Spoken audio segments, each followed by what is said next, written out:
I realized that I was losing followers, and I was also gaining followers. And sometimes it's a little hurtful when you realize that someone who you thought was a friend unfollows you or maybe even blocks you because of what you're sharing and what you're posting. But when I saw who was following me, I'm like, I think these really my people. Like I mentioned my niche last time about focusing on marketers. It could be even more specific on niche is what if they're marketers who focus on social justice causes? I mean, that fills my heart. That lights me up. I don't have to stop a business and start a nonprofit if I can help others get their message out. That gets me really excited. Namaste, beautiful souls. I'm Shilpa, and you're tuned into the Omni Mindfulness Podcast, a sanctuary for spiritual entrepreneurs. As a holistic mindfulness coach and social marketing strategist, I'm here to guide you on a transformative journey. On this show, we explore captivating stories and provide practical tools that deepen your connection with your authentic self. Through the personal and professional narratives of remarkable individuals, we expand our consciousness and ignite the spark of possibility. Each season, I curate content that empowers you to create a holistic lifestyle encompassing spirituality, mindfulness, energy awareness, and mindset. Join me as we engage in conversations with experts in their respective fields and share solo casts from yours truly, all aimed at supporting you and relaxing, revitalizing, resetting your body, mind, and spirit. I'm your host and the visionary behind Omni Mindfulness. So what if just one story had the power to shift the trajectory of your life? What if you could become an instrument in helping others realize their true selves? And what if your soul's higher purpose lies in experiencing the joy of Omni Mindfulness? Remember, it's never too late to rewrite your story. My next returning guest is my friend, Gail Nott. Gail is a certified professional diversity coach for solopreneurs, specializing in helping purpose-driven business owners grow their businesses while honoring their personal lives. And without further ado, here is Gail.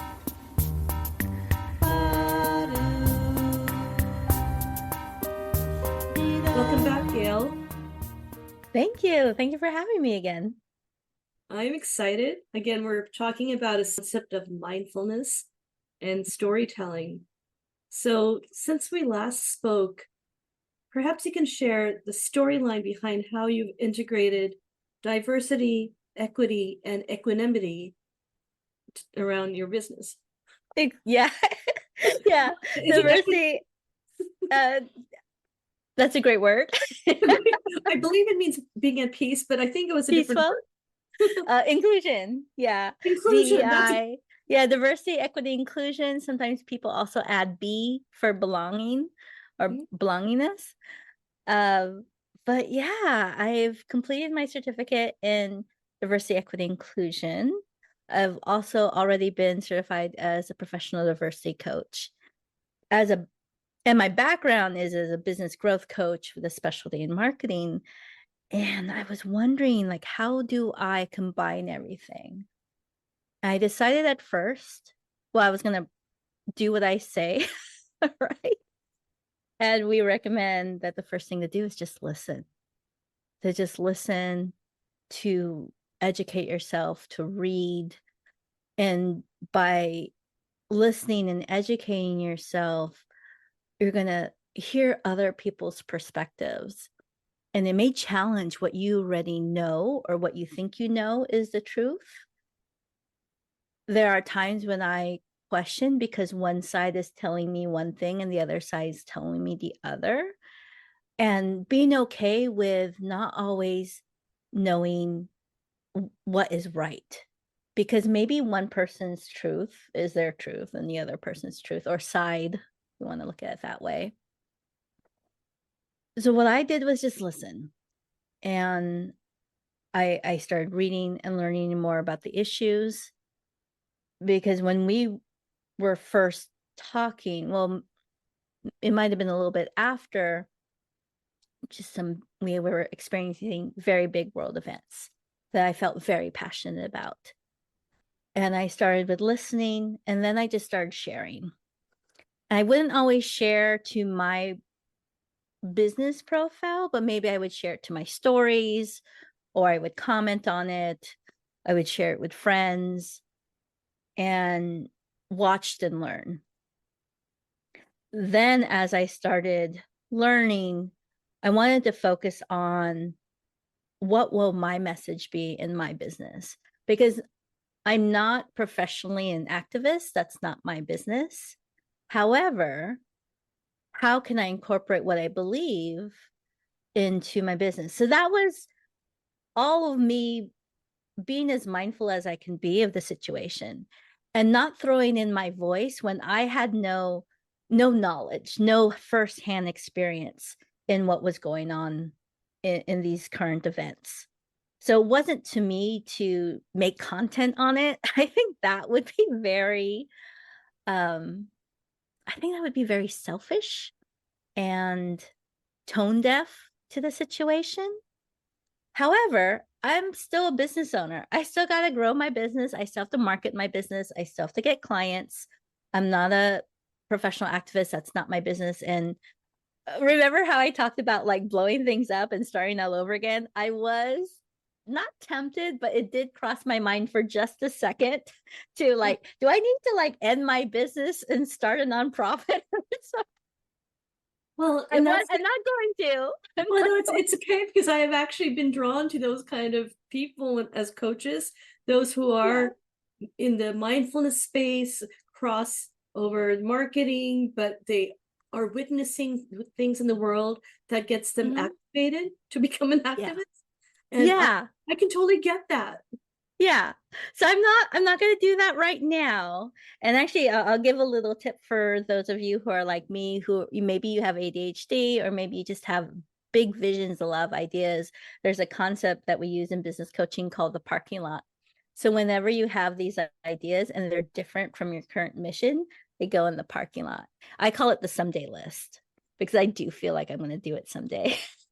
And sometimes I do, sooner than later. So, okay, so that nonprofit, I'm not sure what that is yet. Maybe I'm more helping out in that nonprofit, but it's going to go on the Sunday list. But those are the things I'm being mindful of, is my own actions, my words, and then how I share that in my messaging. As I started sharing, I realized that I was losing followers, and I was also gaining followers. And sometimes it's a little hurtful when you realize that someone who you thought was a friend unfollows you, or maybe even blocks you because of what you're sharing and what you're posting. But when I saw who was following me, I'm like, I think these are really my people. Like I mentioned my niche last time about focusing on marketers. It could be even more specific on niche, is what if they're marketers who focus on social justice causes? I mean, that fills my heart. That lights me up. I don't have to stop a business and start a nonprofit if I can help others get their message out. That gets me really excited.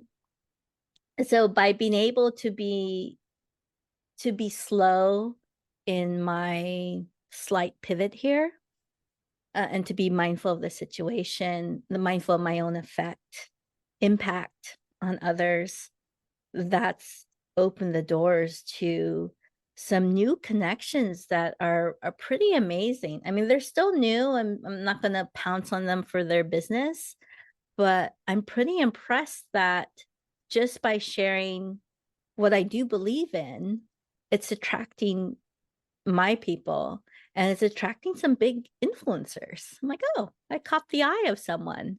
It's neat. And I really love what they do. Even if they don't work with me, I don't even know if they need my services, but even if they don't work with me, I think that's really cool to have someone in your sphere who you believe in as well. They believe in you, and who knows what would happen. We'll have to do an episode 5 years from now And you could ask me, hey, you mentioned that big influencer started following you. You could ask me if that came into anything, 5 years And I from was now. going, yeah, I will definitely ask you. In fact, I'll ask you 6 months from now, because when I went through my most recent marketing training, at the end of our Mhm. training, we were asked, who would you like to have as your ideal customer? I'm like, can Mm, can I even dream that? How would I manifest?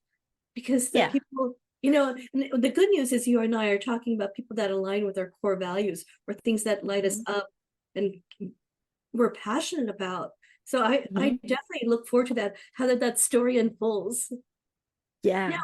before we get too far ahead, just so Yeah. people have some context, maybe you can share though what is has been going on for the last 3 months, or even longer now, in the Mhm. world that is difficult. Because I'm aware of how you've been sharing, and I find that helpful, those stories.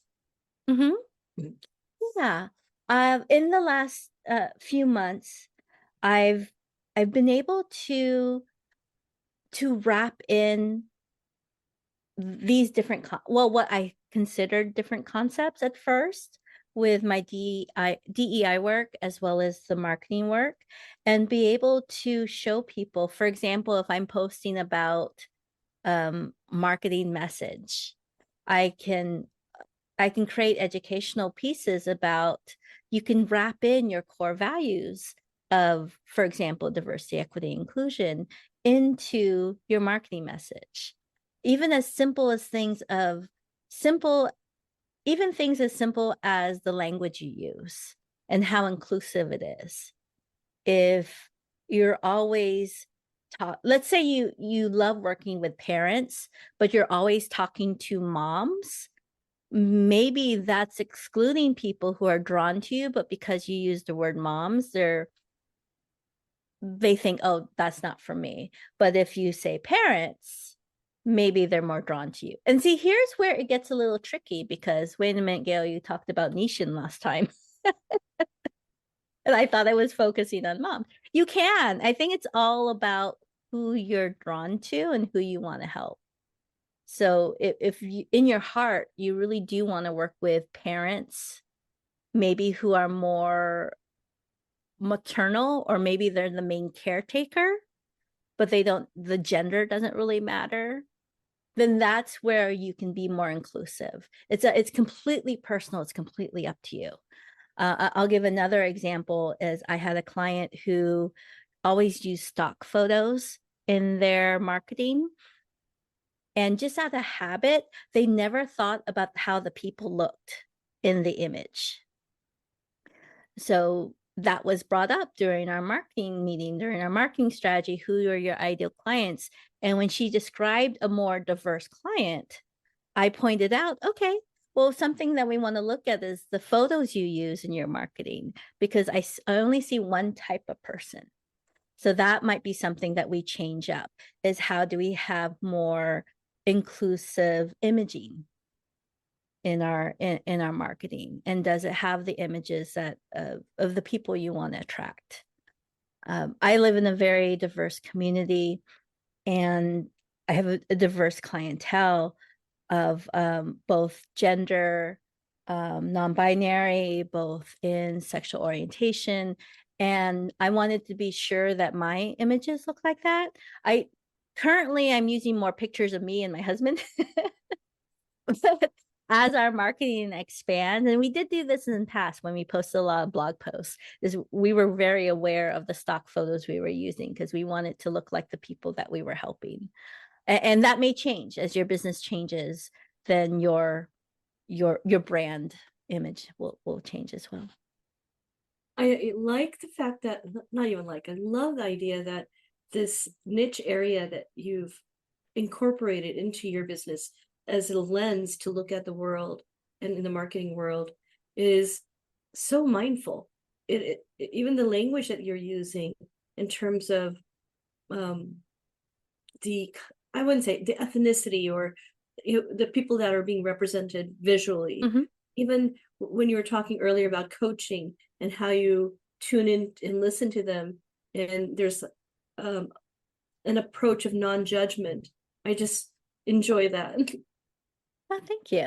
Oh, I'll give another tip Yeah. for those of you who teach courses, is to see if you can, if you're able to provide different ways to learn from your course. So maybe you have video, maybe there's closed caption on the video, maybe there's transcript, a private podcast, bullet point and notes. And that does seem like more work, and it can be, but thankfully there's all these new tools out there that make it more automated. For example, I've been using Vimeo forever to host my videos for my classes, and it automatically puts in closed captions. It's not always perfect, but it's pretty good. You could always go in and correct it. I use Mighty Networks for my membership, and they now have automated captions in that. I use the script for video editing, and you can export a transcript. So it is a little bit of work, but it also makes your courses more inclusive to people's both learning styles as well as accessibility for how they take in information. And that can increase the completion rate of your course. And the more people who complete the course and do what they're supposed to do, the more success stories you'll have. And so it just feeds on that. You're going to be able to help more people by being more inclusive in how you deliver your work. That is a great point, especially since I believe that many people don't know that if you have content out there in the web, those who have accessibility issues may not be able to fully engage, which as a marketer, we may be losing clientele that way. Yeah. Yeah. So I have found, for myself, I'm kind of I just want to either play it in the background or read the bullet points. And if I'm not able to do that, unfortunately, I don't always complete the course. yeah, I can completely relate to that, especially as busy solopreneurs, which I do believe that we're trying to multitask often.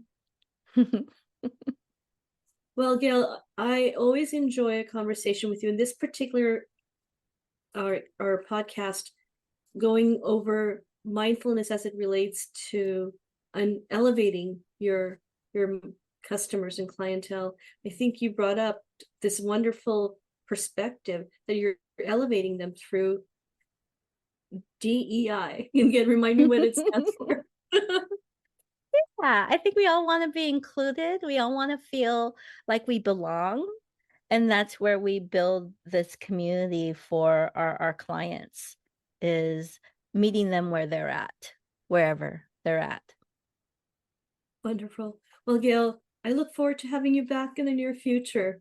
Elevate for energy awareness in a few months from now. Ooh, yeah, Okay. that'll be fun.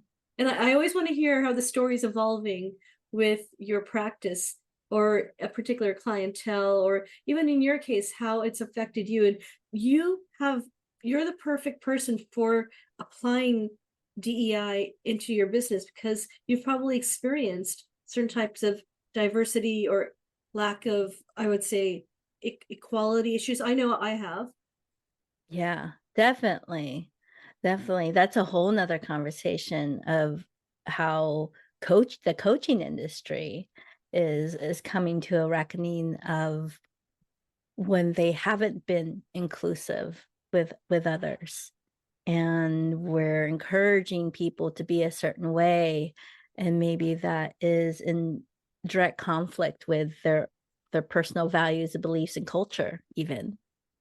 So Absolutely. how can we as coaches, I mean, I know we both do consulting and coaching, but especially in the coaching world, how can we make space for our clients so that they are who they are?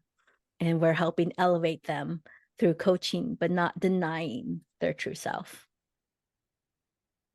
I couldn't have said it better. We'll have to have a separate podcast just on that, but that was so eloquently expressed. Well, thank you, Gail. Have a great day. Thank you, Shilpa.